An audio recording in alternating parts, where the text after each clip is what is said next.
ज्ञान और ज्ञान में बड़ा भेद है। एक तो ज्ञान है जो बांझ होता, जिसमें फल नहीं लगते न फूल लगते। एक ज्ञान है जिसमें मुक्ति के फल लगते, सच्चिदानंद के फूल लगते, फल लगते, सुगंध उठती समाधि की। जिस ज्ञान से समाधि की सुगंध न उठे उसे थोथा और व्यर्थ जानना। उससे जितनी जल्दी छुटकारा हो जाए उतना अच्छा, क्योंकि मुक्ति के मार्ग में वह बाधा बनेगा। मुक्ति के मार्ग में जो साधक नहीं है वही बाधक हो जाता है। धन भी इतनी बड़ी बाधा नहीं है जितनी बड़ी बाधा थोथा ज्ञान हो जाता है। धन इसलिए बाधा नहीं है कि धन से कोई साधन ही नहीं बनता, धन से कोई साथ ही नहीं मिलता मोक्ष की तरफ जाने में, तो धन के कारण बाधा नहीं हो सकती। मोक्ष की तरफ जाने में ज्ञान साधन है, इसलिए अगर गलत ज्ञान हो, मिथ्या ज्ञान हो तो बाधा हो जाएगी। संसार उतनी बड़ी रुकावट नहीं है जितने शब्दों और शास्त्रों से मिला हुआ संग्रहित ज्ञान रुकावट हो जाता। मैंने सुना है, पुरानी कथा है कि अवंतिका नगर के बाहर सिप्रा नदी के पार एक महापंडित रहता था। उसकी दूर दूर तक ख्याति थी। वो रोज सिप्रा को पार करके नगर के एक बड़े सेठ को कथा सुनाने जाता था, धर्म कथा। एक दिन बहुत चौंका जब वो नाव से सिप्रा पार कर रहा था। एक घड़ियाल ने सिर बाहर निकाला और कहा, पंडित जी, मेरी भी उम्र हो गई, मुझे भी कुछ ज्ञान आते जाते दे दिया करे, और मुफ्त नहीं मांगता हूं। और घड़ियाल ने अपने मुंह में दबा हुआ एक हीरों का हार दिखाया। पंडित तो भूल गया, जिस वणिक को सुनाने कथा जाता था उसने कहा, पहले तुझे सुनाएंगे। रोज पंडित घड़ियाल को कथा सुनाने लगा और रोज घड़ियाल उसे कभी हीरे, कभी मोती, कभी माणिक के हार देने लगा। कुछ दिनों बाद घड़ियाल ने कहा कि पंडित जी, अब मेरी उम्र पूरी होने के करीब आ रही, मुझे त्रिवेणी तक छोड़ाएं, एक पूरा मटका भर के हीरे जवाहरात दूंगा। पंडित उसे लेके त्रिवेणी गया, और जब घड़ियाल को उसने त्रिवेणी में छोड़ दिया और अपना मटका भरा हुआ ले लिया और ठीक से देख लिया मटके में कि हीरे जवाहरात सब हैं, और विदा होने लगा, तो घड़ियाल उसे देख के हंसने लगा। उस पंडित ने पूछा, हंसते हो, क्या कारण? उसने कहा, मैं कुछ न कहूंगा, मनोहर नाम के धोबी के गधे से अवंतिका में पूछ लेना। पंडित को तो बहुत दुख हुआ, किसी और से पूछे यही दुख का कारण, फिर वो भी मनोहर धोबी के गधे से पूछे। मगर घड़ियाल ने कहा, बुरा ना मानना, गधा मेरा पुराना सत्संगी है, मनोहर कपड़े धोता रहता है, गधा नदी के किनारे खड़ा रहता है, बड़ा ज्ञानी, सच पूछो तो उसी से मुझ में भी ज्ञान की किरण जगी। पंडित वापस लौटा, बड़ा उदास था, गधे से पूछे, लेकिन चैन मुश्किल हो गई। रात नींद ना आए कि घड़ियाल हंसा तो क्यों हंसा, और गधे को क्या राज मालूम है। फिर संभाल ना सका अपने को, एक सीमा थी, संभाला, फिर ना संभाल सका। फिर एक दिन सुबह सुबह पहुंच गया और गधे से पूछा कि महाराज, मुझे भी समझाएं, मामला क्या है? घड़ियाल हंसा तो क्यों हंसा? वो गधा भी हंसने लगा। उसने कहा, सुनो, पिछले जन्म में मैं एक सम्राट का वजीर था। सम्राट ने कहा कि इंतजाम करो, मेरी उम्र हो गई, त्रिवेणी चलेंगे, संगम पर ही रहेंगे। फिर त्रिवेणी का वातावरण ऐसा भाया सम्राट को कि उसने कहा हम वापस न लौटेंगे, और मुझसे कहा कि तुम्हें रहना हो तो मेरे पास रह जाओ, और अगर वापस लौटना हो तो ये करोड़ मुद्राएं हैं स्वर्ण की, ले लो और वापस चले जाओ। मैंने करोड़ मुद्राएं स्वर्ण की ले ली और अवंतिका वापस आ गया। इससे मैं गधा हुआ, इससे घड़ियाल हंसा।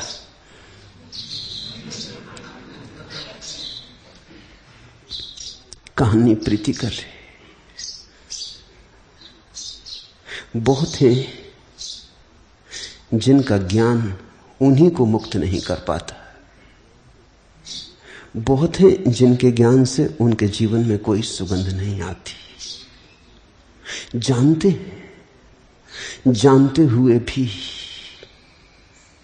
जानने का कोई परिणाम नहीं। शास्त्र से परिचित हैं, शब्दों के मालिक हैं, तर्क का श्रृंगार है उनके पास, विवाद में उन्हें हरा ना सकोगे, लेकिन जीवन में वे हारते चले जाते। उनका खुद का जाना हुआ उनके जीवन में किसी काम नहीं आता। जो ज्ञान मुक्ति ना दे वह ज्ञान नहीं। ज्ञान की परिभाषा यही है जो मुक्त करे।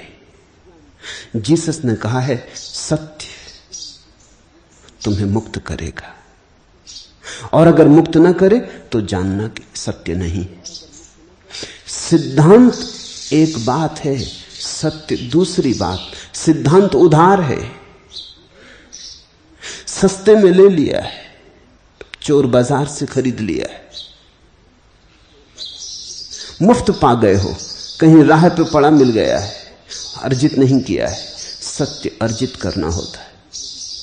जीवन की जो आहुति चढ़ाता वही सत्य को उपलब्ध होता है। जीवन का जो यज्ञ बनाता वही सत्य को उपलब्ध होता है। सत्य मिलता है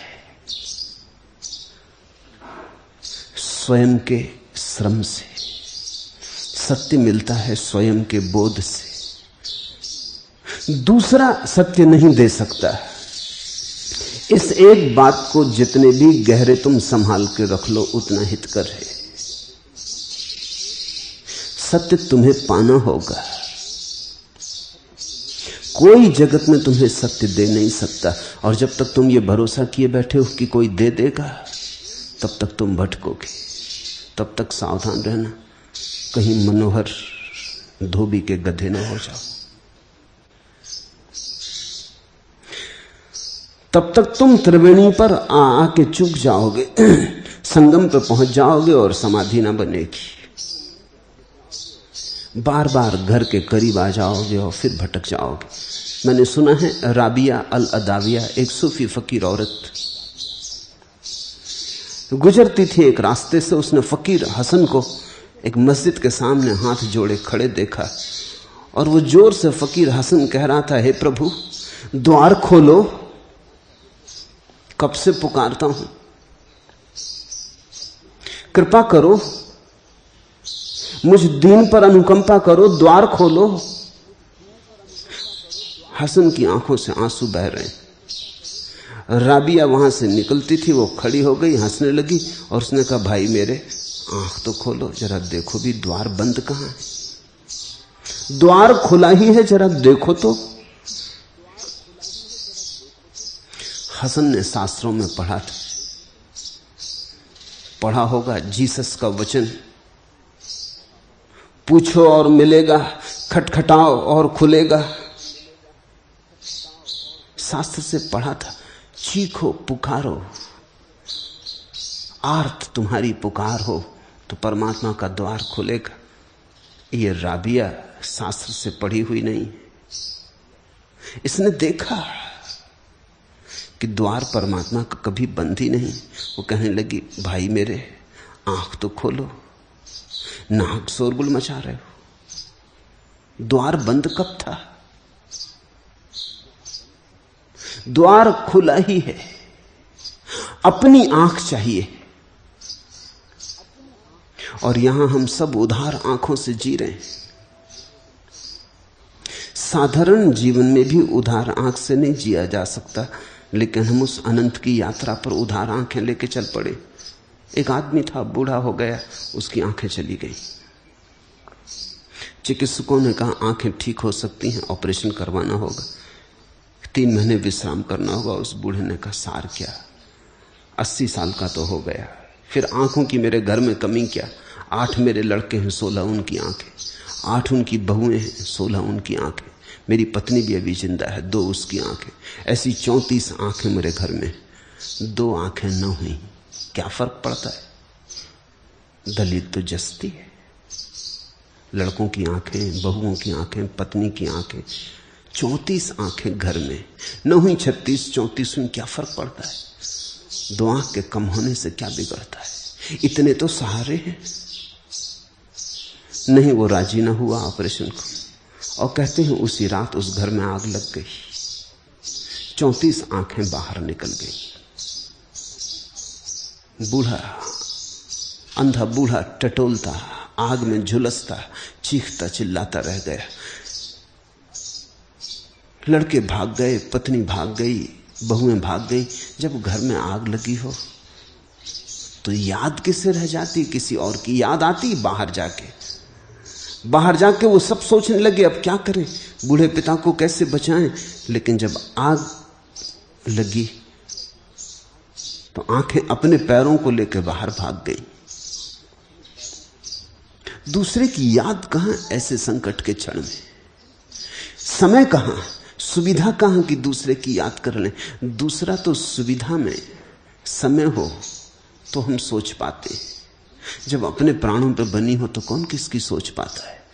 वो बूढ़ा चीखने चिल्लाने लगा और तब उसे याद आई कि मैंने बड़ा गलत तर्क दिया। आंख अपनी ही हो तो ही समय पे काम आती। और इस जीवन के भवन में आग लगी, यहां हम रोज जल रहे, यहां अपनी ही आंख काम आएगी, यहां दूसरे की आंख काम नहीं आ सकती। फिर बाहर की दुनिया में तो शायद दूसरे की आंख काम भी आ जाए, लेकिन भीतर की दुनिया में तो दूसरे का प्रवेश ही नहीं। वहां तो तुम नितांत अकेले हो, वहां तो तुम ही हो और कोई न कभी गया है और न कभी कोई जा सकता है। तुम्हारे अंतरतम में तुम्हारे अतिरिक्त किसी की गति नहीं। वहां तो अपनी आंख होगी तो ही काम पड़ेगी। इसलिए मैं कहता हूं ज्ञान और ज्ञान में भेद है। जनक को जो हुआ वो असली ज्ञान है, वो पांडित्य नहीं है, वो प्रज्ञा की अभिव्यक्ति है। जल गया दिया। सूफी एक कहानी कहते हैं एक युवा सत्य के खोजी ने अपने गुरु से कहा कि मैं क्या करूं, कैसे हो मेरा मन शांत, कैसे मिटे ये अंधेरा मेरे भीतर का, कैसे कटे मेरी मूर्छा का जाल, मुझे कुछ राह सुझाओ। गुरु थोड़ी देर उसकी तरफ देखता रहा, फिर पास में रखी हुई उसने सूफियों की एक किताब दे दी और कहा इसे पढ़, तल्लीन होकर पढ़, डूब इसमें, लगा डुबकी, होगा मन शांत। युवा खूब तन मन से पढ़ने लगा। वो कुछ दिनों बाद आया, उसने कहा आपने कहा वो ठीक है, लेकिन बिल्कुल ठीक नहीं। ठीक है, जब मैं पढ़ता हूं डूब जाता हूं, रस विभोर हो जाता हूं। संतों की वाणी जब मेरे आसपास गूंजने लगती तो मैं किसी और लोक में हो जाता हूं। बड़े दिए जल जाते हैं, बड़े कमल खिल जाते हैं, मगर फिर किताब बंद और सब बंद। फिर कमल विदा हो जाते हैं, दिए बुझ जाते हैं, फिर वही का वही अंधेरा, फिर मेरा वही पुराना अंधेरा।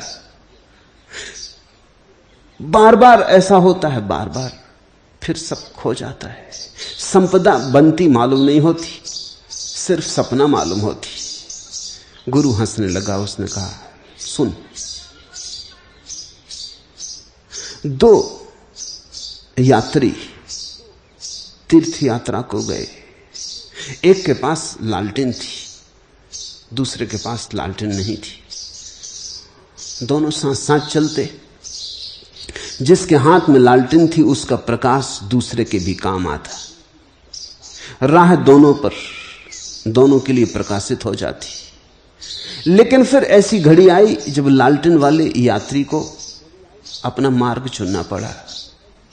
तो लालटेन वाला यात्री तो अपने मार्ग पर चला गया, निश्चिंत, अभय, हाथ में अपना प्रकाश था। लेकिन जो यात्री अब तक प्रकाश में चला था वो अचानक अंधेरे में खड़ा रह गया, भयातुर, कपता हुआ। ठीक ऐसी ही अवस्था शास्त्र के साथ होती। गुरु ने कहा, जब तुम शास्त्र को पढ़ते हो तो दूसरे के प्रकाश में थोड़ी देर चल लेते हो, दूसरे के प्रकाश में सब साफ दिखाई पड़ने लगता है। फिर दूसरे का प्रकाश है, सदा के लिए तुम्हारा हो नहीं सकता। राहें जुदा हो जाती, शास्त्र एक मार्ग पर चला जाता, तुम एक मार्ग पर खड़े रह जाते, फिर अंधेरा घेर लेता। सत्संग में बहुत बार तुम्हारे भीतर भी दिया जलता है, मगर वो तुम्हारा दिया नहीं, वो बाहर सद्गुरु के दिए की झलक होती, वो प्रतिबिंब होता। शास्त्र को पढ़ते पढ़ते कभी नासापुट सुगंध से भर जाते, मगर वो तुम्हारी सुगंध नहीं, वो सुगंध किसी और की, वो कहीं बाहर से आई है, उसका आविर्भाव भीतर से नहीं हुआ, वो जल्दी ही खो जाएगी। और ध्यान रखना, देखा कभी राह पर चलते हो, अंधेरी राह है और फिर कोई तेज प्रकाश की कार निकल जाती तो क्षण भर को तो सब रोशन हो जाता, लेकिन कार के चले जाने पर अंधेरा और भी घना हो जाता है, जितना पहले भी नहीं था। आंखें बिल्कुल चुंधिया जाती, कुछ नहीं दिखाई पड़ता। पहले तो थोड़ा बहुत दिखाई भी पड़ता था। अक्सर ऐसा होता है शास्त्र के प्रकाश में या सद्गुरु के प्रकाश में, थोड़ी देर को तो बिजली चमक जाती, सब साफ हो जाता है, लेकिन फिर ऐसा अंधेरा छाता है जैसा पहले भी नहीं था, और भी घना अंधेरा हो जाता है। उस सूफी फकीर ने अपने शिष्य को कहा कि अब शास्त्र बंद कर, तेरी पहला पाठ पूरा हुआ, अब भीतर का दिया जला, ज्योति तेरे भीतर है, अपनी ज्योति जला। दूसरे की ज्योति में थोड़ी बहुत देर कोई रोशनी में चल ले, ये सदा के लिए नहीं हो सकता, ये सनातन और शाश्वत यात्रा नहीं हो सकती। पराये प्रकाश में हम थोड़ी देर के लिए प्रकाशित होने चाहिए तो होगा अपना ही प्रकाश। इसलिए कहता हूं ज्ञान और ज्ञान में भेद है। एक ज्ञान जो तुम्हें दूसरे से मिलता है, उसे तुम संभाल के मत बैठ जाना, ये मत सोच लेना कि मिल गई नाव, भवसागर पार हो जाएगा। दूसरा एक ज्ञान जो तुम्हारी अंतर ज्योति के जलने से मिलता है, वही तुम्हें पार ले जाएगा। जनक को कुछ ऐसा हुआ, चोट पड़ी, भीतर का तम टूटा, अपनी ज्योति जली। ये ज्योति इतनी आकस्मिक रूप से जली कि जनक भी भरोसा नहीं कर पाते, इसलिए बार बार कहे जाते हैं आश्चर्य, आश्चर्य, अहो ये क्या हो गया। देख रहे हैं कुछ हुआ, कुछ ऐसा हुआ कि पुराना सब गया और सब नया हो गया, कुछ ऐसा हुआ कि सब संबंध विच्छिन्न हो गए अतीत से, कुछ ऐसा हुआ कि अब तक जो मन की दुनिया थी वो खंड खंड हो गई, मन के पार का खुला आकाश दिखाई पड़ा। लेकिन ये इतना आकस्मिक हुआ है, अचंभित है, अवाक है, ठगे रह गए। इसलिए हर वचन में आश्चर्य और आश्चर्य की बात कर रहे हैं। आज का पहला सूत्र है, अहो जन समूहे अपि न द्वैतम पश्यतो मम अरण्यमेव संवृतम क्वा रतिम करवाण्य हम। आश्चर्य कि मुझे द्वैत दिखाई नहीं देता, जन समूह भी मेरे लिए अरण्यवत हो गया है, तब मैं कहां मोह करूं, किससे मोह करूं, कैसे मोह करूं। दूसरा बचा ही नहीं, मोह के लिए कोई आश्रय ना रहा। आश्चर्य कि मुझे द्वैत दिखाई नहीं देता, और ऐसा भी नहीं कि मैं अंधा हो गया हूं, दिखाई दे रहा है। खूब दिखाई दे रहा है, ऐसा दिखाई दे रहा है जैसे कभी दिखाई ना दिया था। आंखें पहली दफे भरपूर खुली और द्वैत नहीं दिखाई दे रहा, एक ही दिखाई दे रहा है। सब किसी एक ही की तरंगे हो गए, सब किसी एक ही संगीत के सुर हो गए, सब किसी एक ही महावृक्ष के छोटे छोटे पत्ते, शाखाएं, उपशाखाएं हो गए हैं, लेकिन जीवनधार एक। द्वैत नहीं दिखाई देता। अब तक द्वैत ही दिखाई दिया था। तुमने सोचा है कभी उन क्षणों में भी जहां तुम चाहते हो द्वैत न दिखाई दे, वहां भी द्वैत ही दिखाई देता है। किसी से तुम्हारा प्रेम है, तुम चाहते हो कम से कम यहां तो अद्वैत दिखाई दे, तुम चाहते हो यहां तो कम से कम एकता हो जाए। प्रेमी की तड़फन क्या है, प्रेमी की पीड़ा क्या है?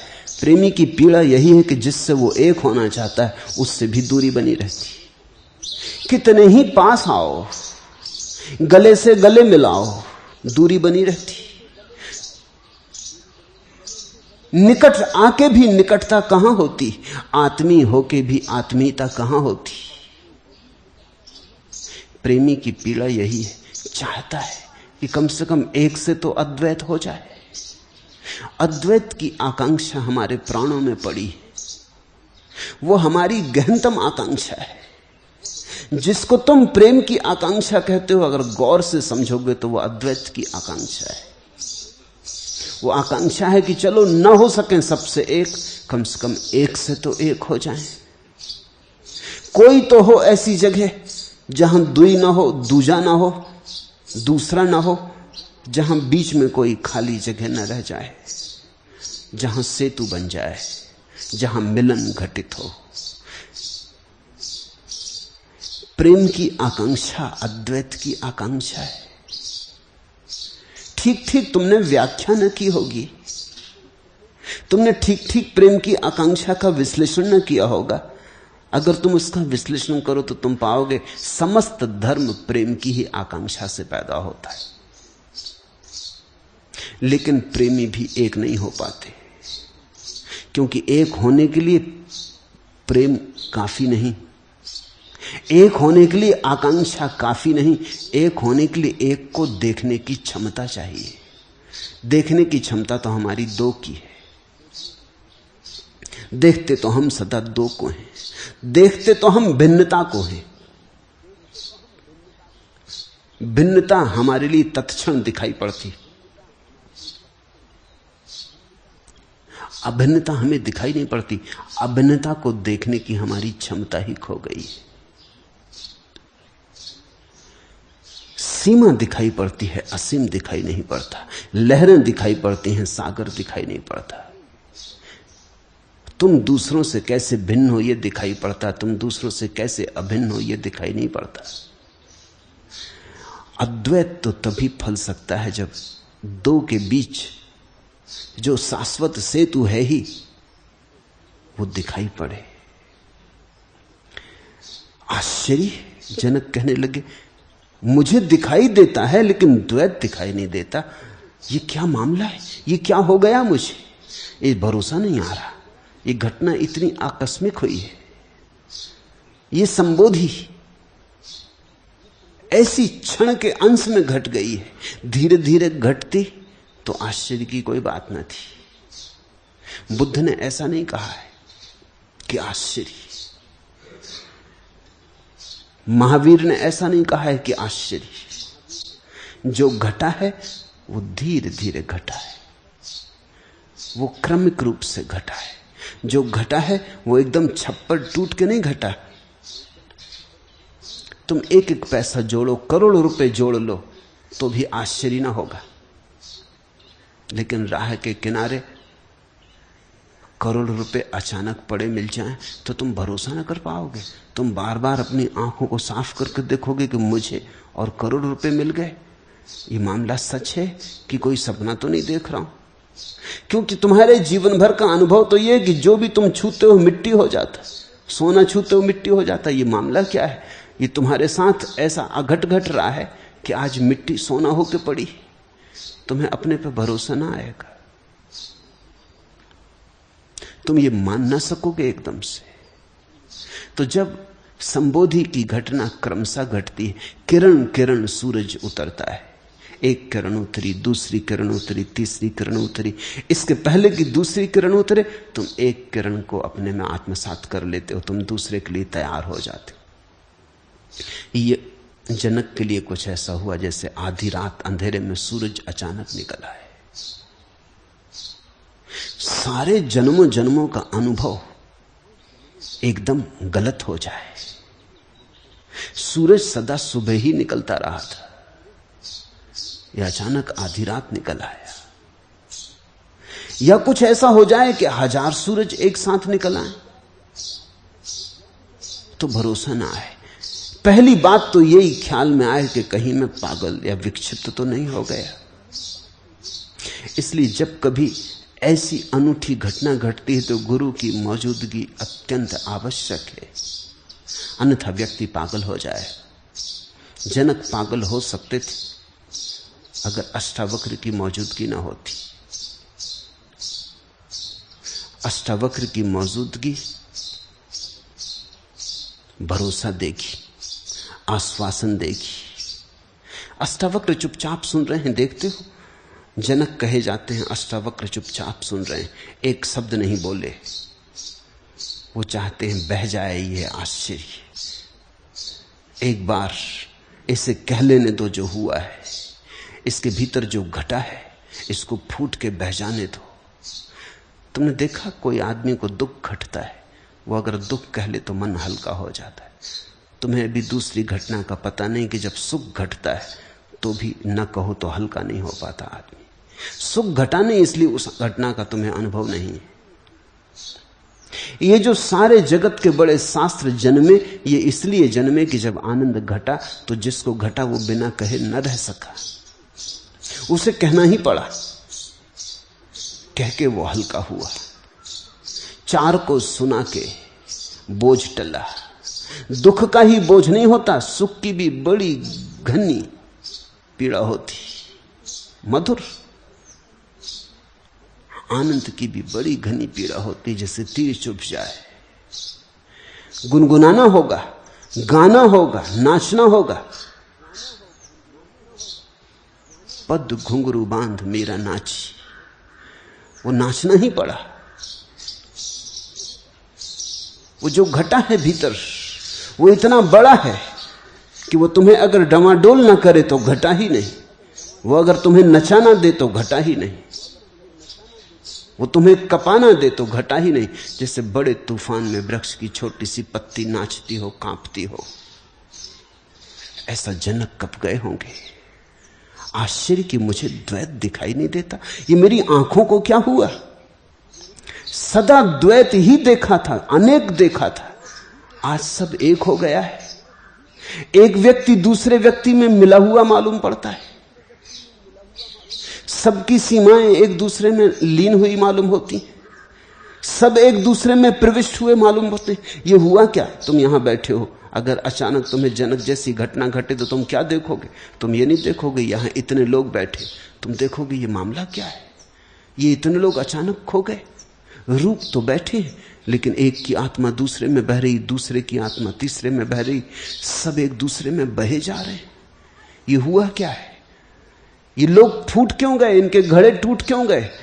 इनके प्राण एक दूसरे में क्यों उतरे जा रहे हैं?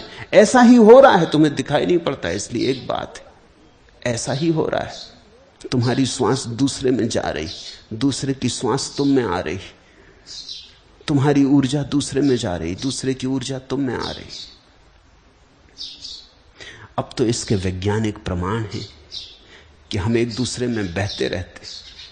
इसलिए तो ऐसा हो जाता है, अगर तुम किसी उदास आदमी के पास बैठो तो तुम उदास हो जाते हो, उसका उदास प्राण तुम में बहने लगता। तुम किसी हंसते प्रसन्नचित आदमी के पास बैठो, उसकी प्रसन्नचित्ता तुम्हें छूने लगती, संक्रामक हो जाती, कोई तुम्हारे भीतर हंसने लगता है। तुम कभी कभी चकित भी होते हो कि हंसी का मुझे तो कोई कारण न था, मैं कोई प्रसन्नचित्त अवस्था में भी न था, लेकिन हुआ क्या? दूसरे तुम में बह गए। वैज्ञानिक कहते हैं कि जब तुम किसी की तरफ बहुत प्रेम से देखते हो तो तुम्हारे भीतर से एक ऊर्जा उसकी तरफ बहती। अब इस ऊर्जा को नापने के भी उपाय है। तुम्हारे तरफ से एक विशिष्ट ऊष्मा, गर्मी उसकी तरफ प्रवाहित होती।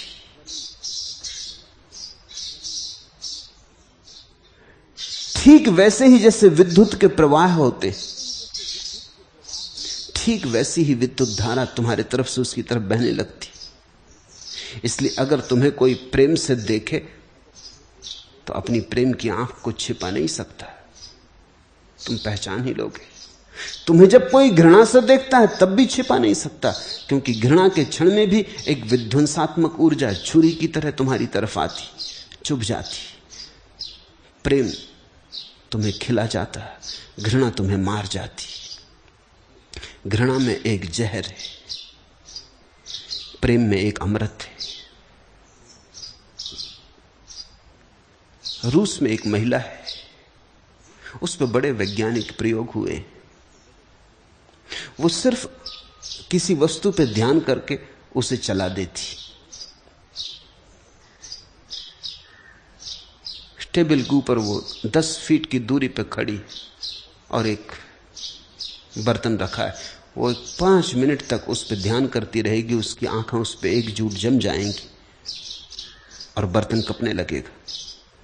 और वो अगर कहेगी कि बाएं चलो तो बाएं बर्तन सरकने लगेगा, दाएं चलो तो बर्तन दाएं सरकने लगेगा। इस पर बहुत अध्ययन हुआ है कि मामला क्या है, लेकिन एक और आश्चर्य की घटना पता चली कि अगर वो 5 मिनट ये प्रयोग करे तो उसका आधा किलो वजन कम हो जाता है। तो ऊर्जा निश्चित ही प्रवाहित हुई, उसने ऊर्जा खोई।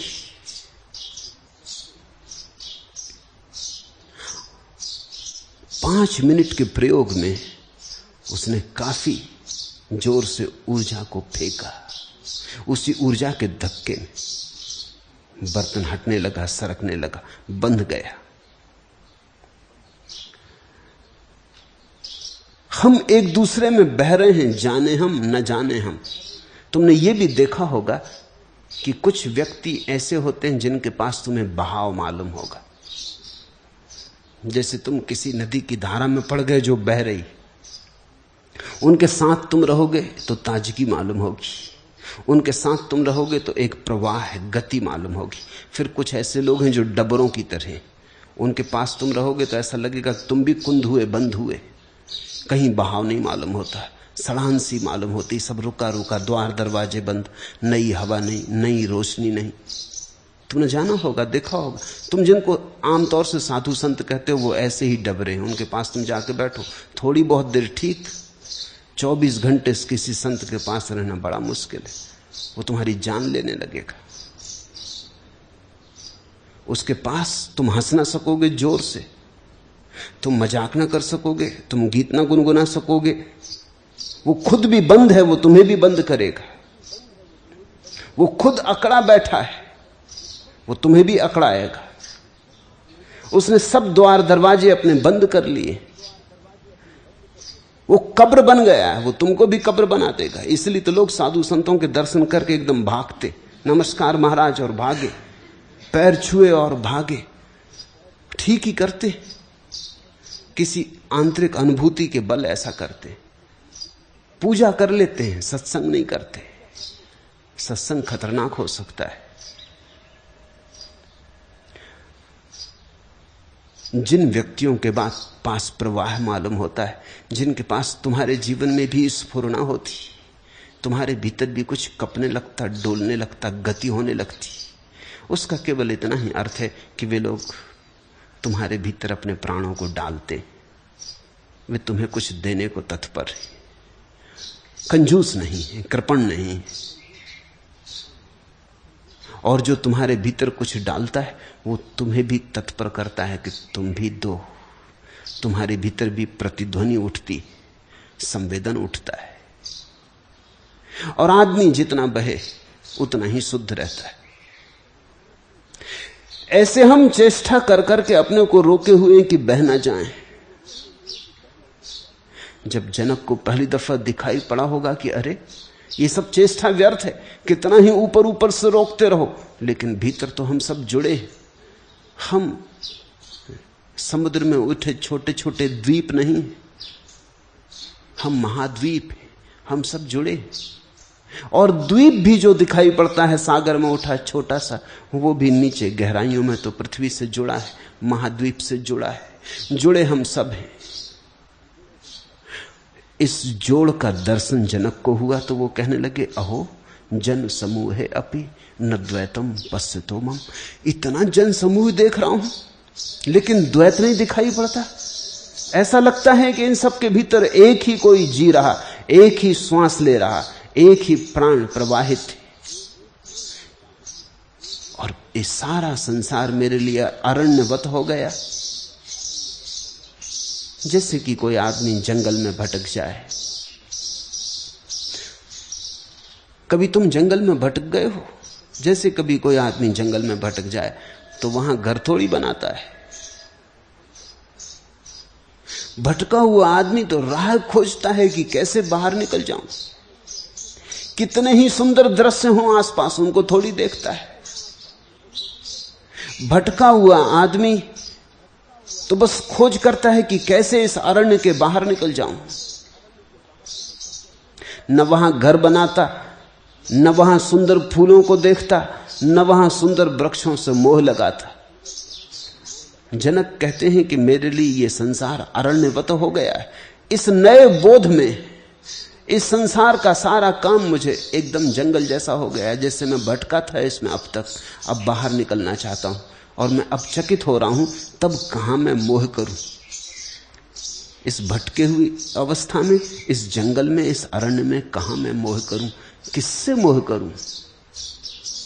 अब तक लोगों ने कहा होगा जनक को भी, वो बड़े ज्ञानियों का सत्संग करते थे, पंडितों का सत्संग करते थे, बड़े गुण ग्राहक थे। न मालूम कितने लोगों ने कहा होगा छोड़ो मोह, छोड़ो माया। लेकिन आज जनक पूछते हैं कि छोड़ो माया मोह, ये तो बात ही फिजूल है, करो कैसे।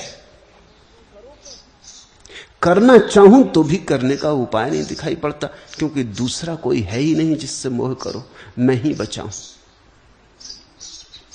मैं शरीर नहीं हूं, मेरा शरीर नहीं है, मैं जीव नहीं हूं, निश्चय ही मैं चैतन्य मात्र हूं। मेरा यही बंध था कि मेरे जीने में इच्छा थी। मैं शरीर नहीं, ना हम देही, ना में देहो, जीवो ना है महम ही चित्त। मैं शरीर नहीं हूं, मेरा शरीर नहीं है, मैं जीव भी नहीं हूं, मैं तो केवल चैतन्य हूं। ऐसी प्रतीति हो रही, ये कोई सिद्धांत नहीं है, ऐसा साक्षात्कार हो रहा, ऐसा दर्शन हो रहा, ऐसा जनक देख रहे। यहां वो किसी दर्शन शास्त्र की बात नहीं कर रहे, जो उन्हें प्रतीत हो रहा है उसी को शब्द दे रहे, अभिव्यक्ति दे रहे। मेरा यही बंध था कि मेरी जीने में इच्छा थी, जीवेषणा मेरा बंध था, मैं जीना चाहता था, यही मेरा बंध था, और कोई बंध ना था। लेकिन अब तो जीवेषणा भी कहां रखूं, किससे मोह करूं, क्योंकि अब तो मैं देख रहा हूं जो है वो शाश्वत और सनातन है, न कभी जन्मा न कभी मरा। ये देह तो जन्मती और मरती है, ये श्वासें तो आज चलती हैं कल नहीं चलेंगी, ये मन तो आज तरंगायत है कल शांत हो जाएगा, ये प्राण जन्मे मर जाएंगे। लेकिन अब मुझे एक बात सीधी साफ दिखाई पड़ रही, निश्चय पूर्वक दिखाई पड़ रही कि मैं सिर्फ चैतन्य हूं, साक्षी हूं। बंगाल में एक हंसोड़ आदमी हुआ, गोपाल भांड। उसके संबंध में बड़ी प्यारी कहानियां हैं। एक कहानी तो अति मधुर है। वो जिस नवाब के दरबार में लोगों को हंसाने का काम करता था, दरबारी उससे बड़े नाराज थे, क्योंकि वो सम्राट का धीरे धीरे बहुत प्यारा हो गया था। जो हंसी ले आए जीवन में, वो अगर प्यारा ना हो जाए तो और क्या हो। उसके पास बड़ी विलक्षण प्रतिभा थी, इसलिए ईर्ष्या भी स्वाभाविक थी। उसे हराने की वो बड़ी सोच करते थे, लेकिन कुछ उपाय ना खोज पाते थे। आखिर एक दिन कोई उपाय ना देखकर उन्होंने गोपाल भांड को पकड़ लिया और कहा कि आज तो तुझे राज बताना पड़ेगा कि तेरी प्रतिभा का राज क्या है। गांव में ऐसी अफवाह है कि तेरे पास सुखदा मणि, तूने कुछ सिद्धि कर ली और तुझे सुखदा नाम की मणि मिल गई, जिसकी वजह से न केवल तू सुख में रहता है, तो दूसरों को भी सुखी करता है। और यही तेरे चमत्कार का और तेरे प्रभाव का राज। वो सुखदा मणि हमें दे दे, अन्यथा ठीक ना होगा। दरबारी उसकी मारपीट भी करने लगे। उसने कहा कि ठहरो, तुम ठीक कहते हो, अफवाह सच, सुखदा मणि मेरे पास, लेकिन कोई चुरा ना ले, कोई छीन ना ले, इसलिए मैंने उसे जंगल में गड़ा दिया है। मैं तुम्हें बता देता हूं, तुम खोद लो। पूर्णिमा की रात वो सब दरबारियों को लेकर जंगल में गया, एक वृक्ष के नीचे बैठ गया। वो पूछने लगे, बोलो कहां गड़ाई? उसने कहा कि अब तुम खोज लो जगह। सूत्र यह है कि जिस जगह पर खड़े होने से चांद तुम्हारे सिर पे चमकता हो, उसी जगह गड़ी। वो दरबारी भागे, खोजने लगे स्थान, लेकिन जो दरवाजे जहां खड़ा हुआ, पूर्णिमा का चांद था, ठीक सिर के ऊपर था। वो सभी स्थानों पर सिर के ऊपर था, तो वो जगह जगह खोदने लगे। रात भर खोदते रहे, कई जगह खोदा, और गोपाल भांड वृक्ष के नीचे आराम से सोया रहा। सुबह उन्होंने उससे कहा कि तुम धोखा दे रहे हो, हमने सारा स्थान खोद डाला वृक्ष के आसपास, रात भर हम थक गए खोद खोद के। वो सुखदामणि का कोई पता नहीं। गोपाल भांड हंसने लगा।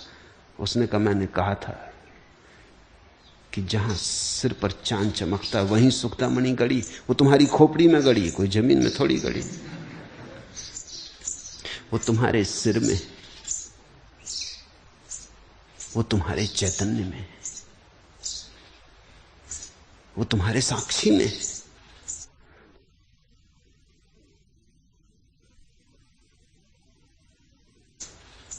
जो साक्षी हो जाता है वो सुखी हो जाता है। जनक कहने लगे, न मैं शरीर न शरीर मेरा, मैं जीव नहीं, निश्चय ही मैं चैतन्य हूं। मेरा यही बंध था कि मेरी जीने में इच्छा थी। एकमात्र बंधन है जीवन में कि हम जीना चाहते हैं। अब ये बड़े आश्चर्य की बात है। तुमने कभी देखा सड़क पर किसी को घसीटते हुए पैर टूट गए, हाथ टूट गए, मरणासन्न है, फिर भी जीना चाहता है, फिर भी घसीट के भीख मांगता है। तुम ये मत सोचना कि अगर तुम उसकी जगह होते तो आत्महत्या कर लेते।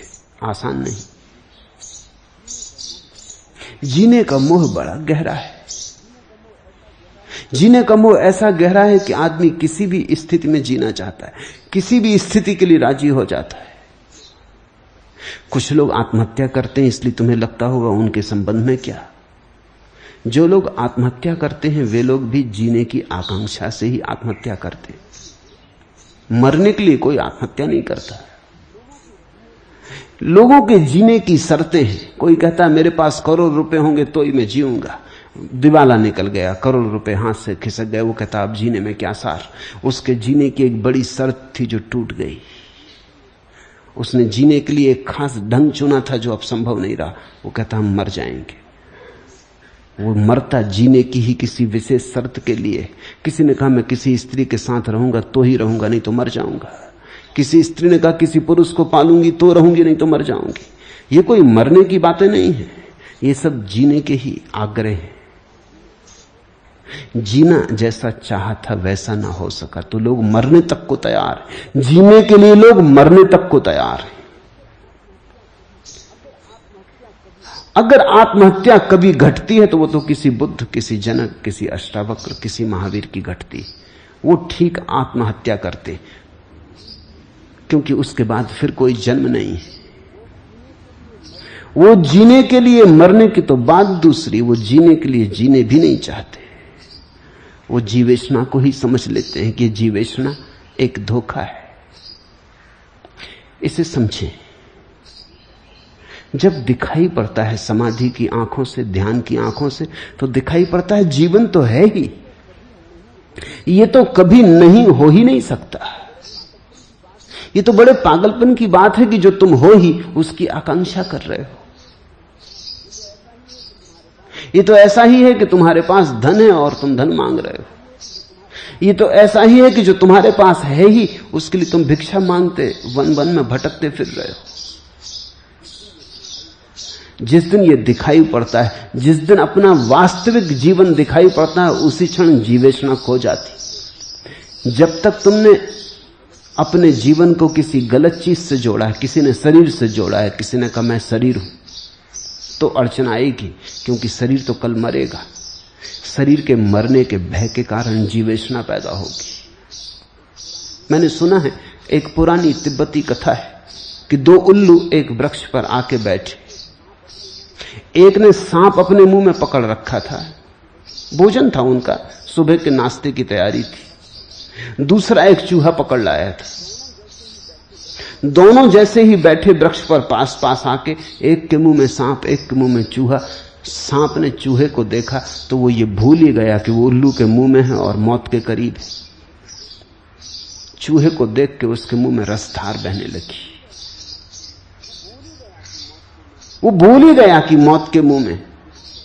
उसको अपनी जीवेशना ने पकड़ लिया। और चूहे ने जैसे ही देखा सांप को, वो भयभीत हो गया, वो कपने लगा। ऐसे मौत के मुंह में बैठा है मगर सांप को देख के कपने लगा। वो दोनों उल्लू बड़े हैरान हुए। एक उल्लू ने दूसरे उल्लू से पूछा कि भाई इसका कुछ राज समझे?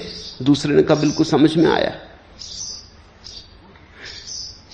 जीभ की, रस की, स्वाद की इच्छा इतनी प्रबल है कि सामने मृत्यु खड़ी हो तो भी दिखाई नहीं पड़ती।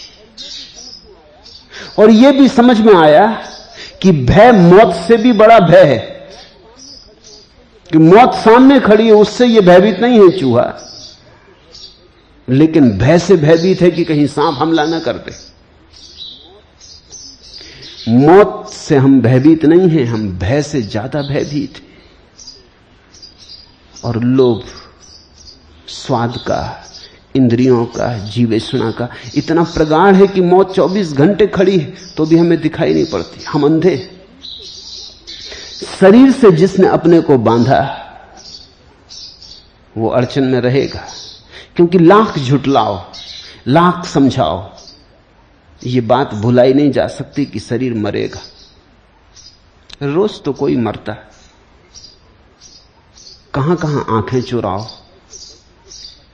कैसे बचो इस तथ्य से कि मृत्यु होती। रोज तो चिता सजती, रोज तो राम राम सत्य कहते लोग निकलते। हमने सब उपाय किए हैं कि मौत का हमें ज्यादा पता ना चले। मरघट हम गांव के बाहर इसलिए बनाते, बनना चाहिए बीच में गांव के, ताकि सबको पता चले। एक लाश जले तो पूरे गांव को जलने का पता हो। बनाते हैं गांव के बाहर। स्त्रियां अपने छोटे बच्चों को भीतर कर लेती, लाश निकलती हो दरवाजे बंद कर देती कि कोई मर गया, भीतर आ जाओ। देखो मत मौत। मौत की हम ज्यादा बात नहीं करते, चर्चा भी नहीं करते। मरघट पे भी जो लोग जाते हैं मुर्दों को लेके, वो भी दूसरी बातें करते हैं मरघट पे बैठ के। इधर लाश जलती रहती है, वो बातें करते हैं फिल्म कौन सी चल रही है, कौन सा नेता जीतने के करीब है, कौन सा हारेगा, चुनाव होगा कि नहीं, राजनीति और हजार बातें। उधर लाश जल रही। ये सब बातें तरकीबें हैं। ये तरकीबें हैं एक पर्दा खड़ा करने की कि जलने दो, कोई दूसरा मर रहा है, हम थोड़ी मर गए। हम दूसरे के मर जाने पे बड़ी सहानुभूति भी प्रकट करते हैं, वो भी तरकीब है। किससे सहानुभूति प्रकट कर रहे हो? उसी क्यू में तुम भी खड़े हो। एक खिसका क्यू थोड़ा और आगे बढ़ गया, मौत तुम्हारी थोड़ी और करीब आ गई। नंबर करीब आया जाता है, खिड़की पे तुम जल्दी पहुंच जाओगे। लेकिन हम कहते हैं बड़ा बुरा हुआ, बेचारा मर गया। लेकिन एक गहन भ्रांति हम भीतर पालते हैं कि सदा कोई और मरता है, मैं थोड़ी मरता हूं, सदा कोई और मरता है।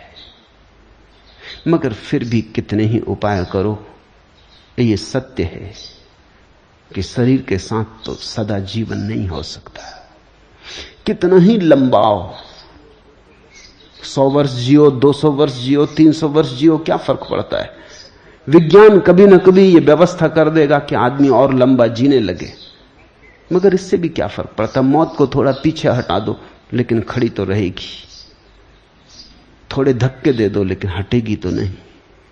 शरीर तो जाएगा, इसलिए शरीर चला जाए, कहीं शरीर चला ना जाए, हम घबरा के जीवन की आकांक्षा करते हैं कि मैं बना रहूं। इस जीवन की आकांक्षा में धन इकट्ठा करते, पद जुटाते, सब तरह की भ्रांति खड़े करते कि और सब मरेंगे, मैं नहीं मरूंगा, सब तरह की सुरक्षा। फिर भी मौत तो आती। शरीर से जिसने अपने को जोड़ा है वो कितना ही धोखा दे, धोखा धोखा ही है। फूट फूट के धोखे के पर्दे के पार मौत दिखाई पड़ती रहेगी, और जितनी मौत दिखाई पड़ती उतनी ही जीवेशना पैदा होती, उतना ही आदमी जीवन को घबरा के पकड़ता है कि कहीं छूट ना जाऊं। जनक को दिखाई पड़ा उस दिन कि ये भी क्या मजा है, हम मर ही नहीं सकते, हम अमृत हैं, अमृत पुत्रा। ये शरीर से हमने अपने को एक समझा इसलिए मौत, प्राण से एक समझा इसलिए मौत, मन से एक समझा इसलिए मौत। इनके पार हम अपने को देख लें, फिर कैसी मौत, साक्षी की कैसी मौत, चैतन्य की कैसी मौत। एक ही बंध था, जीने में इच्छा थी, अहम देहम ना, मैं देह नहीं, मैं देह ना, देह मेरी नहीं, अहम जीवा ना, मैं जीव नहीं। ये तथाकथित जो जीवन दिखाई पड़ता है ये मैं नहीं, अहम ही चित्त, मैं तो निश्चय रूप से चैतन्य हूं। मैं एव बंधा या जीवते स्पृहा आसीत, बस एक था बंधन मेरा कि जीने की स्पृहा थी, आकांक्षा थी। अब तो मैं जान गया कि मैं स्वयं जीवन हूं, जीने की आकांक्षा पागलपन है, मैं सम्राट हूं, व्यर्थी भिखारी बना था। आश्चर्य कि अनंत समुद्र रूप मुझ में चित्त रूपी हवा के उठने पर शीघ्र ही विचित्र जगत रूपी तरंगें पैदा होती। अब आश्चर्य होता है, जनक कहते हैं, ये जानकर कि जैसे हवा की तरंगे शांत झील में लहरें उठा जाती है, ऐसी ही चित्त की हवा मेरी शांत आत्मा में हजार हजार लहरें उठा जाती। वो लहरें मेरी नहीं, वो लहरें चित्त की हवा के कारण। आश्चर्य है कि अनंत समुद्र रूप मुझ में चित्त रूपी हवा के उठने पर शीघ्र ही विचित्र जगत रूपी तरंगें पैदा होती, और कैसे कैसे विचित्र सपने पैदा हो जाते, और कैसे कैसे माया और मोह और लोभ और कैसे कैसे जाल खड़े हो जाते। फिर एक बार इन जालों को हम अभ्यास कर लेते हैं तो छूटना मुश्किल हो जाता है। मैंने सुना है एक यूनानी संगीतज्ञ, जब भी कोई उसके पास संगीत सीखने आता तो पूछता कि तुमने पहले कहीं और तो नहीं सीखा है, संगीत के संबंध में कुछ जानते तो नहीं हो। अगर कोई व्यक्ति कहता कि मैं बिल्कुल संगीत के संबंध में कुछ नहीं जानता तो वो आधी फीस लेता, अगर कोई कहता कि मैं कुछ जानता हूं तो दुगनी फीस मांगता। दो व्यक्ति साथ ही साथ आए थे, एक बिल्कुल कोरा कागज और एक ख्यातिनाम संगीतज्ञ था, काफी जानता था, कुशल संगीतज्ञ था। और जब उस गुरु ने कहा कि जो बिल्कुल नहीं जानता उससे आधी फीस और तुम जो जानते हो तुमसे दुगनी फीस, तो वो कहने लगा ये अन्याय है, ये क्या मामला है, इसका अर्थ? तो वो संगीत गुरु कहने लगा इसका अर्थ सीधा है, जो नहीं जानता उसे हम सिर्फ सिखाएंगे, तुम जानते हो पहले तुम्हें बुलाएंगे, तुम जो जानते हो पहले उसे मिटाएंगे, तब तुम सीख सकोगे। संसार में हमारा असली सवाल एक ही है कि हमने जन्मों जन्मों में कुछ अभ्यास कर लिए, कुछ गलत बातें हम ऐसी प्रगाढ़ता से सीख गए हैं कि अब उन्हें कैसे भूलें यही अड़चन। ये बात हमने खूब गहराई से सीख ली कि मैं शरीर हूं। भाषा, समाज, समूह, संस्कार सब इसी बात के। भूख लगती तुम कहते मुझे भूख लगी।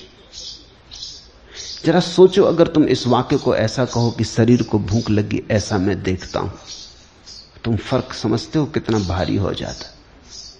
तुम कहते हो मुझे भूख लगी, तो तुम घोषणा कर रहे हो कि मैं देह हूं। जब तुम कहते हो शरीर को भूख लगी, ऐसा मैं देखता हूं, जानता हूं, तो तुम ये कह रहे हो कि शरीर मुझसे अलग, मैं ज्ञाता हूं, दृष्टा हूं, साक्षी हूं।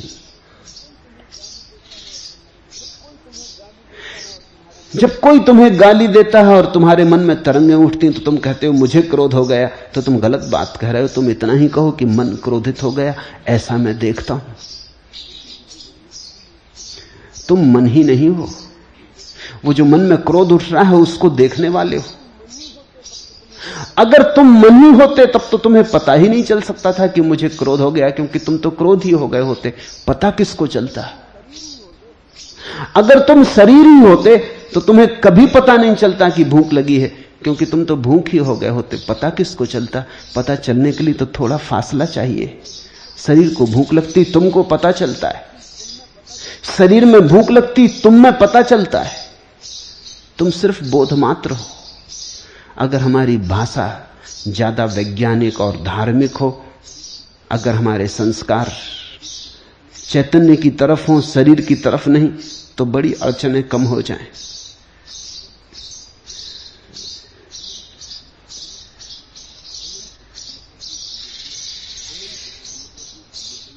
अनंत समुद्र रूप मुझ में चित्त रूपी हवा के शांत होने पर जीव रूप वणिक के अभाग्य से जगत रूपी नौका नष्ट हो जाती है। और जब ये चित्त रूपी हवा शांत हो जाती है, लहरें खो जाती हैं और चेतना की झील मौन हो जाती है, तो फिर जीव रूप वणिक की नौका विनष्ट हो जाती है। जगत पोता विनस्वरा, फिर इस जगत का जो पोत है, ये जो जगत की नाव है, ये तत्क्षण खो जाती, जैसे एक स्वप्न देखा हो, जैसे कभी ना रही हो, जैसे बस एक ख्याल था, एक भ्रम था।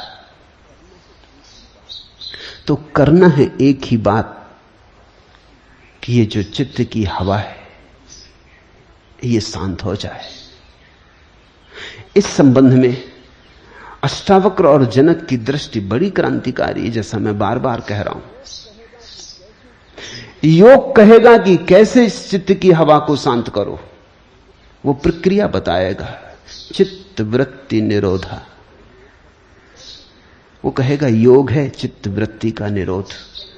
तो कैसे चित्त की वृत्ति का निरोध करें? यम करो, नियम करो, संयम करो, आसन प्राणायाम प्रत्याहार करो, धारणा ध्यान समाधि करो, तो फिर चित्त की लहरें शांत हो जाएंगी। इस संबंध में अष्टावक्र और जनक की दृष्टि बड़ी अनूठी है। वो क्या कहते हैं? वो ये नहीं कहते कि तुम कुछ करो, वो कहते हैं करने से तो चित्त रूपी तरंगें और उठेंगी, क्योंकि करने से तो उपद्रव ही खड़ा होगा, करने से तो और लहरें हिल जाएंगी। तुम्हारे कुछ करने का सवाल नहीं है, तुम सिर्फ देखो, तुम करो कुछ मत। आश्चर्य है कि अनंत समुद्र रूप मुझ में जीव रूपी तरंगें अपने स्वभाव के अनुसार उठती हैं, परस्पर लड़ती हैं, खेलती हैं और लय होती, अपने स्वभाव के अनुसार। ये कुंजी है, ये सब हो रहा है अपने स्वभाव के अनुसार। तुम न इसे शांत कर सकते हो, न तुम इसे अशांत कर सकते हो। तुम बीच में पड़ो ही मत, तुम ये होने दो। तुम सिर्फ एक बात स्मरण रखो कि तुम साक्षी हो। तुम किसी फिल्म को देखने गए, तुम फिल्म देखने बैठे, अंधेरा हो गया कमरे में, तस्वीरें चलने लगी पर्दे पर। इतना ही अगर तुम याद रख सको कि मैं साक्षी हूं और पर्दे पर जो तस्वीरें चल रही केवल धूप छाया का खेल, तो कहानी तुम्हें बिल्कुल प्रभावित ना करेगी। कोई किसी की हत्या कर दे तो तुम एकदम विचलित ना हो जाओगे। तुमने देखा फिल्म में हत्या हो जाती, लोग एकदम रीढ़ सीधी करके बैठ जाते, जैसे कुछ सचमुच घट रहा है। कोई मारा जाता है तो कई की आंखें गीली हो जाती, लोग रुमाल निकाल लेते हो, तो अंधेरा रहता है इसलिए अच्छा है, अपना जल्दी से आंख पोंछ के अंदर रख ली, रुमाल को फिर खीसे में कर लिया। लोगों के रुमाल गीले हो जाते हैं फिल्मों में, जब तक रुमाल गीले ना हो तब तक वो कहती नहीं कि फिल्म अच्छी थी। रोने का अभ्यास ऐसा पुराना है कि जो भी रुला दे वही लगता है कि कुछ गजब का काम हुआ। लोग हंसने लगते, रोने लगते।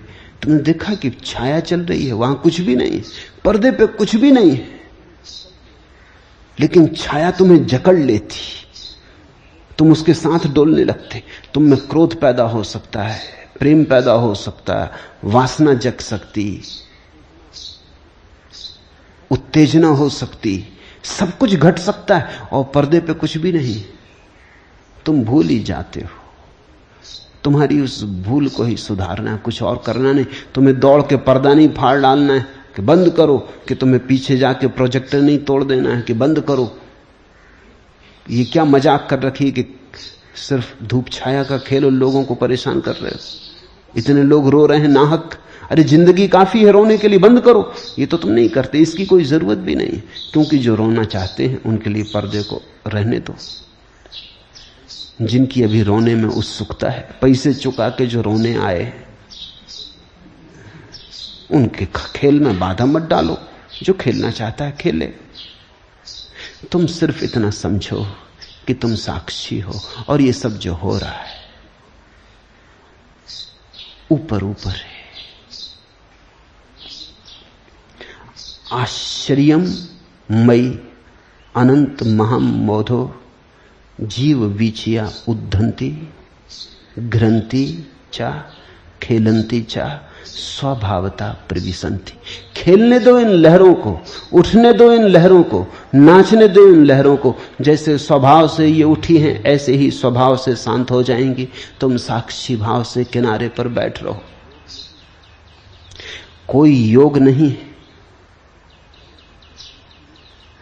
अष्टावक्र की दृष्टि में कुछ साधन नहीं करना है, सीधी छलांग है। तुम सिर्फ देखते रहो। क्रोध उठे तो तुम कहो कि ठीक है, स्वाभाविक। काम उठे तो कहो ठीक है, स्वाभाविक। तुम देखने वाले बने रहो। तुम विचलित ना हो दृष्टा से।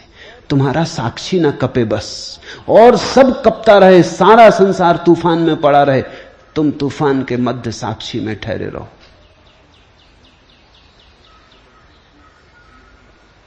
मुल्ला नसरुद्दीन एक समुद्री यात्रा पर था। जहाज डूबने लगा, बड़ा तूफान आ गया। लोग भागदौड़ करने लगे, स्त्रियां रोने चिल्लाने लगीं, कुत्ते भौंकने लगे, बच्चे बेहोश होने लगे। सारे लोग एक कोने में इकट्ठे हो गए।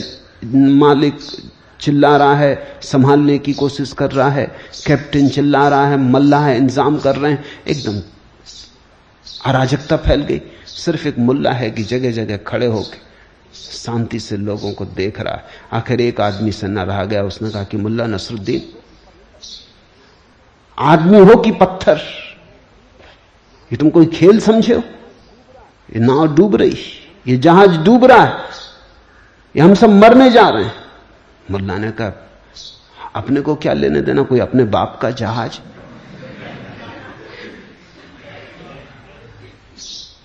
ये ठीक कह रहा है, कोई अपना क्या बिगड़ रहा है। एक ऐसी घड़ी है जब सब होता रहता है और तुम जानते हो अपना क्या बिगड़ रहा है। अपने बाप का जहाज, तुम पार साक्षी बने रहते हो। तब तुमने आंधी के बीच में भी एक शांत स्थान खोज लिया। तब तुम अपने केंद्र पर आ गए।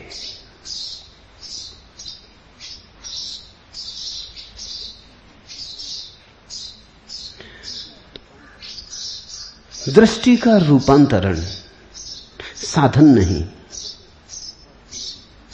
अष्टावक्र और जनक एक नई ही बात कह रहे हैं। वो कह रहे हैं तुम किनारे बैठ रहो। ये नदी में जो इतनी तरंगें उठी हैं ये अपने से शांत हो जाएंगी। ये नदी में जो इतनी गंदगी उठी ये अपने से शांति हो जाएगी। तुम इसमें कूद के इसको शांत करने की कोशिश करोगे तो और लहरें उठाएंगी। तुमने देखा कभी जब तुम शांत होने की ज्यादा चेष्टा करते हो और अशांत हो जाते। मेरे पास अक्सर लोग आते, मेरे अनुभव में ऐसा आया कि जिनको तुम सांसारिक लोग कहते हो वो ज्यादा शांत होते हैं धार्मिक लोगों की बजाय, क्योंकि सांसारिक आदमी को संसार की ही चिंता है, अशांतियां हैं ठीक है, ये धार्मिक आदमी को एक नई अशांति, इनको शांत भी होना है। बाकी अशांतियां तो हैं, धन, बाकी तो सब उपद्रव इनके भी लगे हुए हैं, घर है, द्वार है, गृहस्थी है, दुकान बाजार है, हार जीत है, सब लगा हुआ है, सफलता असफलता वो सब तो है, और एक नया रोग, इनको शांत होना है। कम से कम उतना रोग सांसारिक आदमी को नहीं। वो कहता है अशांति है ठीक है, उसकी अशांति इतनी भयंकर नहीं है जैसी इस आदमी की अशांति हो जाती जो कि इसको शांत भी करना चाहता है। और जब तुम कभी मंदिर जाते हो, पूजा करने बैठते, प्रार्थना करने बैठते, ध्यान करने देखा, उस समय तुम और भी अशांत हो जाते हो। इतने तुम दुकान पे भी नहीं होते, बाजार में भी नहीं होते। क्या होता है? तुम उतर पड़े नदी में, तुम चेष्टा करने लगे लहरों को शांत करने की, तुम्हारी चेष्टा से तो और लहरें उठाएंगी। तुम कृपा करके किनारे पर बैठो। बुद्ध के जीवन में उल्लेख है, मुझे बड़ा प्यारा रहा है। बुद्ध गुजरते एक पहाड़ से, धूप है, प्यासे, आनंद को कहते कि आनंद तू पीछे लौट के जा, कोई 2 मील पीछे हम एक झरना छोड़ा है, वहां से तू पानी भर ला, मुझे प्यास लगी। वो एक वृक्ष के नीचे बैठ के विश्राम करते, आनंद जाता भिक्षा पात्र लेकर।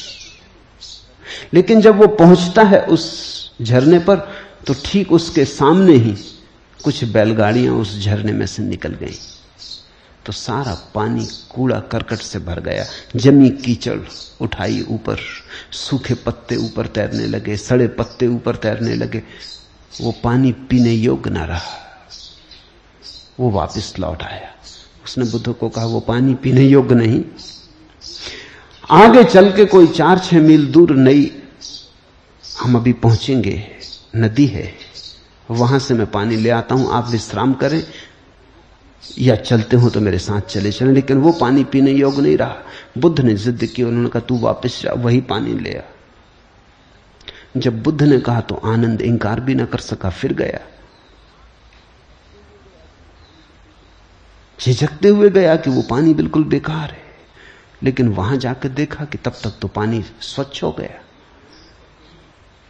आना जाना आनंद का 2 मील, उस बीच धूल फिर बैठ गई, कीचड़ बह गया, पत्ते जा चुके, झरना तो ऐसा स्वच्छ स्फटिक मणि जैसा हो गया। वो बड़ा चकित हुआ। तब उसे बुद्ध की जिद्द का अर्थ दिखाई पड़ा। वो पानी भर के लाया, नाचता हुआ है। उसने पानी बुद्ध के चरणों में रखा, सिर चरणों में झुकाया और उसने कहा कि मुझे ठीक ठीक सूत्र दे दिया, यही मेरे चित्त की दशा है। आपने अच्छा किया मुझे वापस भेजा। मैं रास्ते में सोचता जाता था कि अगर पानी शुद्ध ना हुआ तो अब की बार उतर के झरने में कीचड़ कड़कट को अलग करके किसी तरह भर लाऊंगा। अगर मैं उतर जाता तो फिर गंदा हो जाता। उतरने ही से तो गंदा हुआ था, बैलगाड़ियां निकल गई थी। मैं किनारे पर ही रहा और पानी शांत हो गया। किसी ने शांत न किया और शांत हो गया। आश्चर्य! अनंत समुद्र रूप मुझ में जीव रूप तरंगे अपने स्वभाव से उठती, परस्पर लड़ती, खेलती और लय होती। स्वभावता प्रविशन्ति, वे अपने स्वभाव से ही सब बनता मिटता खोता रहता है। तुम दूर साक्षी हो जाओ, तुम खड़े देखते रहो।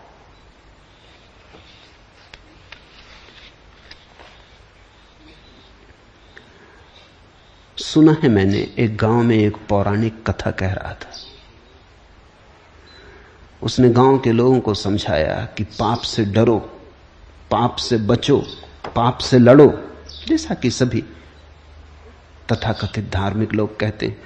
एक पागल सा सन्यासी वहां बैठा था, वो उठ के खड़ा हो गया। उसने कहा चुप, बकवास बंद, पाप में डूब मरो। और वो तो इतना कह के चल पड़ा। वो पौराणिक भी सख्ते में आ गया, लेकिन गांव के लोगों ने कहा तुम फिक्र न करो, कथा जारी करो, ये आदमी पागल है, इसे हम जानते, इसकी बात का कुछ ख्याल मत करो। लेकिन पौराणिक को कुछ चोट लग गई, उस आदमी ने कहा पाप में डूब मरो। उसने तो कथा बंद कर दी। इस आदमी में कुछ खूबी और इस आदमी में कुछ लहर भी उसे मालूम पड़ी। इस आदमी में एक चमक थी, एक दीप्ति थी। यह आदमी पागल नहीं है, यह आदमी परमहंस हो सकता है। वो पौराणिक तो कथा पुराण वहीं छोड़ के भागा इस पागल के पीछे। कोई 2 मील जाके जंगल में उसे पकड़ लिया। वो एक वृक्ष के नीचे बैठा था। वो पौराणिक कहने लगा, महाराज अब व्याख्या और कर दें, सूत्र तो दे दिया कि पाप में डूब मरो, अब इसकी व्याख्या और कर दें, इसका भाष्य और कर दें। मुझे मुश्किल में डाल दिया। तो उस पागल सन्यासी ने कहा कि सुन। एक आदमी एक गुरु के पास गया और कहने लगा मुझे शांत होना है।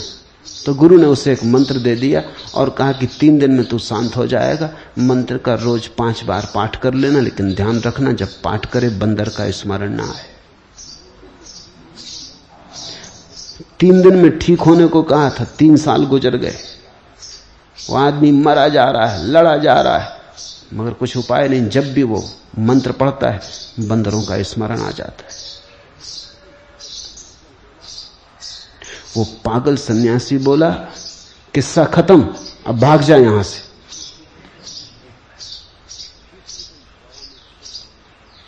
दूसरे दिन पौराणिक फिर गांव में कथा कह रहा था। उसने लोगों से कहा न तो पाप से लड़ो, न पाप से डरो, न पाप से भगो, न पाप से बचो, बस देखते रहो। लड़ने से वो आदमी बंदर से लड़ रहा है कि बंदर ना आने पाए। तुम जिससे लड़ोगे वही आएगा। तुम्हारा लड़ना ही तुम्हारा आकर्षण बन जाएगा। जो व्यक्ति काम वासना से लड़ेगा काम वासना ही उठेगी। जो लोभ से लड़ेगा लोभ ही उठेगा। जो क्रोध से लड़ेगा वो और क्रोध उठाएगा, क्योंकि जिससे तुम लड़ोगे उसका स्मरण बना रहेगा। तुमने ख्याल किया, जिसे तुम भूलना चाहते हो उसे भूल नहीं पाते, क्योंकि भूलने के लिए भी तो बार बार याद करना पड़ता है, उसी में तो याद बन जाती। किसी को तुम्हें भूलना है, कैसे भूलो?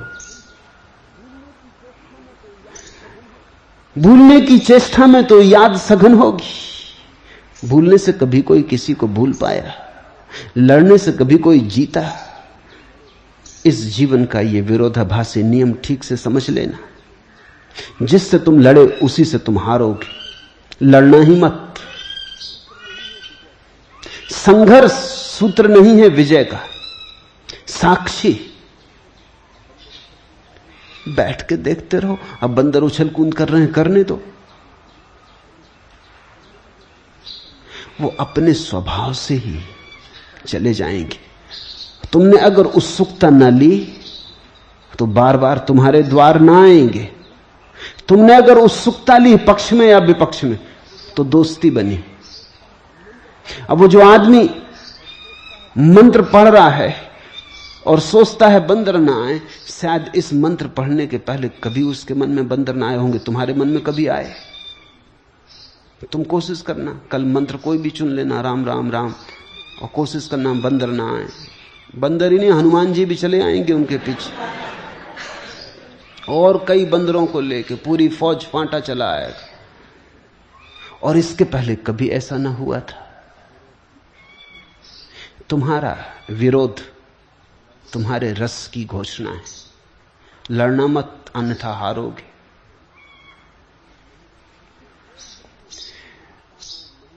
इस सूत्र के महत्ता को, महिमा को, गरिमा को समझो।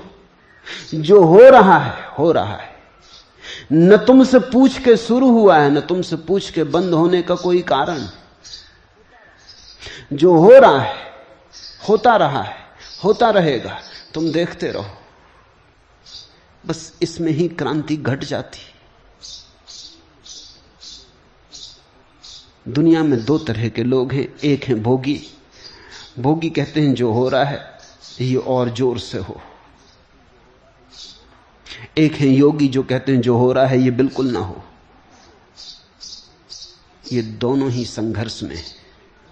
योगी कह रहा है बिल्कुल ना हो, जैसे कि उसके बस की बात है, जैसे उससे पूछ के शुरू हुआ हो, जैसे उसके हाथ में।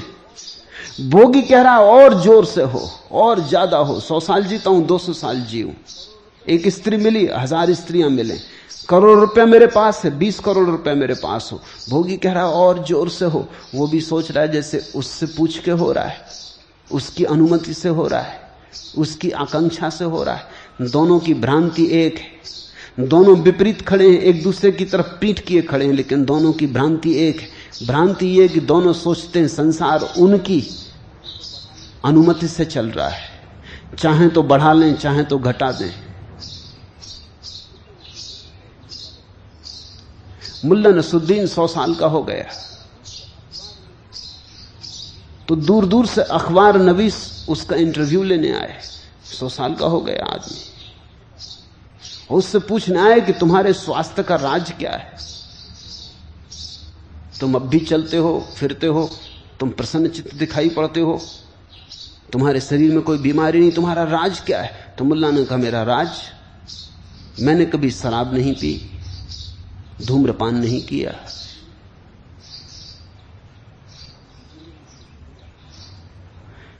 नियम से जिया, नियम से सोया उठा, संयम ही मेरे जीवन का, मेरे स्वास्थ्य का राज है।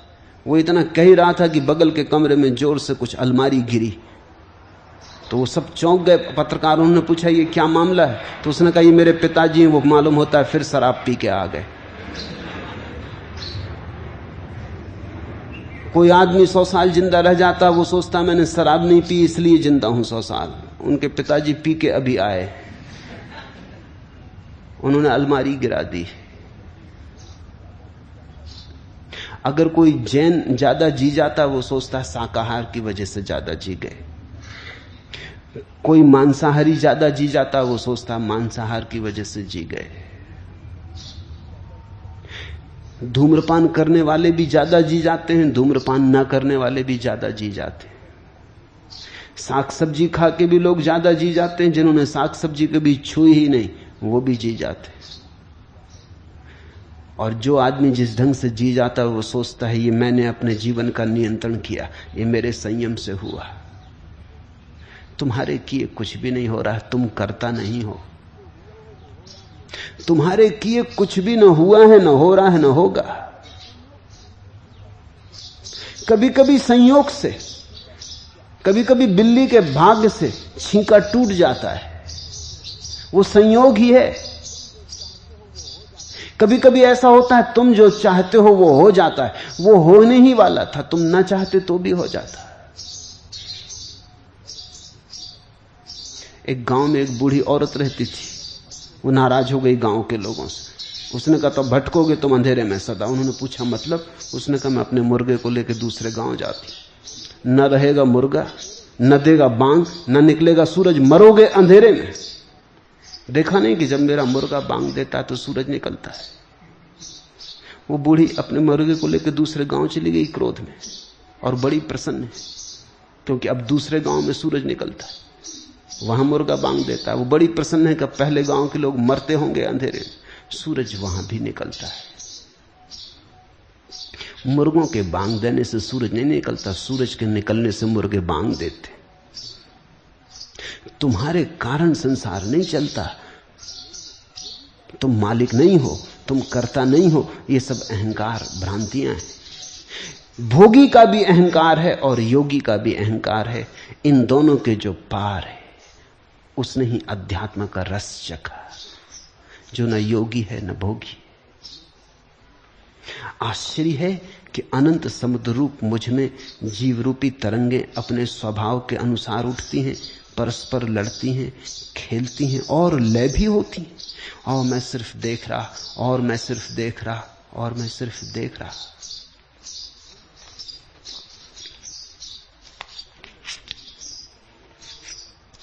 रंग रही थी सपनों के चित्र, हृदय कलिका मधु से सुकुमार। अनिल बन 100 बार दुलार, तुम्ही ने खुलवाए उर्द्वार। और फिर रहे न एक निमेष, लुटा चुपके से सौरव भार।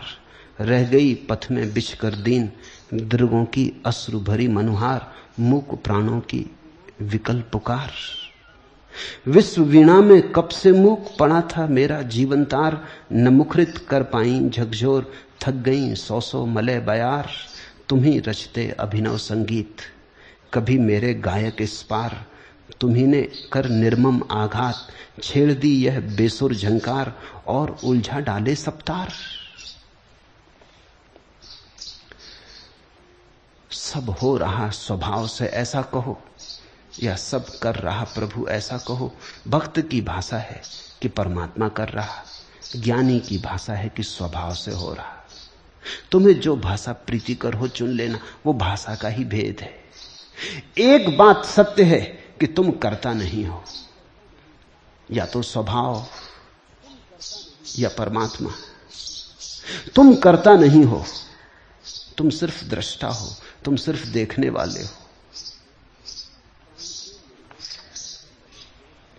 प्राण के निर्वेद का लघुतोल है यह, शांति की परिकल्पना का मोल है यह समुज्वल भूमि का समतल किनारा, यह मधुर मधु माधुरी रस घोल है यह वही आनंद चिर सत्य सुंदर, और उस आलोक का लघुदीप पावन, यह हृदय का हार हीरक वैजयंती, और जीवन का मधुरतम सरस सावन, यह अभय का द्वार धीरज अमिट साहस, यह परम सत्य की पहली झलक, और अखिल विराट को पहचानने की यह हृदय की जागृत पहली ललक, और मेरा कुछ नहीं सत्यानुभूति, मैं यह देह तेरा और मेरा, आज तक जो घेर कर मुझको खड़ी थी, यह उसी काली निशा का है सबेरा। यह परम सत्य की पहली झलक है, साक्षी का थोड़ा सा अनुभव सत्य की पहली झलक है। यह परम सत्य की पहली झलक है, और अखिल विराट को पहचानने की यह हृदय की जागृत पहली ललक है। थोड़ा सा दर्शन, थोड़ी सी दृष्टि, थोड़े से साक्षी बनो, थोड़े से देखो जो हो रहा। उसमें कुछ भी भेद करने की आकांक्षा न करो, न कहो ऐसा हो, न कहो वैसा हो। तुम मांगो मत कुछ, तुम चाहो मत कुछ, तुम सिर्फ देखो जैसा है। कृष्णमूर्ति कहते हैं दैट विच इज, जैसा है उसको वैसा ही देखो, तुम अन्यथा न करना चाहो। और अखिल विराट को पहचानने की यह हृदय की जागृत पहली ललक है, और मेरा कुछ नहीं सत्यानुभूति, मैं यह देह तेरा और मेरा, आज तक जो घेर कर मुझको खड़ी थी, यह उसी काली निशा का है सबेरा। साक्षी है सबेरा, करता और भोगता है अंधेरी रात्रि। जब तक तुम्हें लगता है मैं करता भोगता, तब तक तुम अंधेरे में भटकोगे। जिस क्षण जागे, जिस क्षण जगाया अपने को, जिस क्षण संभाली भीतर की ज्योति, साक्षी को पुकारा, उसी क्षण क्रांति, उसी क्षण सवेरा। हरि ओम तत्सत। आज इतना ही।